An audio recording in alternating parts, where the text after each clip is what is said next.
Preliminary returns show Prime Minister Nouri al-Maliki's Shiite coalition leading in Baghdad and some southern provinces. One surprise is the second largest Shiite bloc being led by the faction of radical anti-American cleric Muqtada al-Sadr. In predominantly Sunni areas, the coalition led by former Prime Minister Iyad Allawi, a secular Shiite, is prevailing.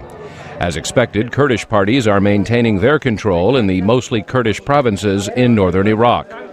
An important trend is emerging, says Laith Kuba, an Iraqi who heads the Middle East program at the U.S. National Endowment for Democracy.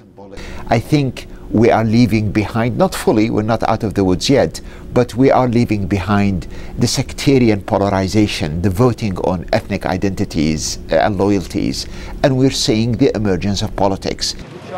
The slow release of election returns and the tight race between the parties have raised some concerns about whether Iraq's fledgling institutions can manage a peaceful transfer of power.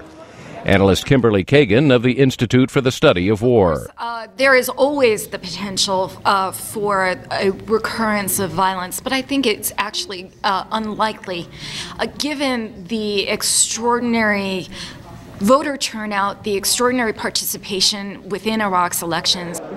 After the parliamentary elections in 2005, political leaders took more than 5 months to form a government. Analyst Marissa Cochran-Sullivan researches Iraq's political dynamics and says it will take time to form a coalition government. It's going to require a significant amount of political maneuvering, brokering deals, a lot of horse trading behind closed doors to form a government. In terms of the time length, I think you're looking at months, not weeks. There are currently about 96,000 U.S. troops in Iraq, and Pentagon officials say they plan to keep that number in the country to help provide a security environment conducive for a peaceful transfer of power. Again, analyst Laith Kuba. The next few weeks are critical, not only in seeing what politicians will do, but to see if Iraq has left violence, political violence behind. If that succeeds, then Iraq has a lot to celebrate. The Pentagon plans to reduce U.S. forces in Iraq to 50,000 by September 1st. U.S. President Barack Obama has ordered a full withdrawal of American soldiers by the end of next year. Meredith Buel, VOA News, Washington.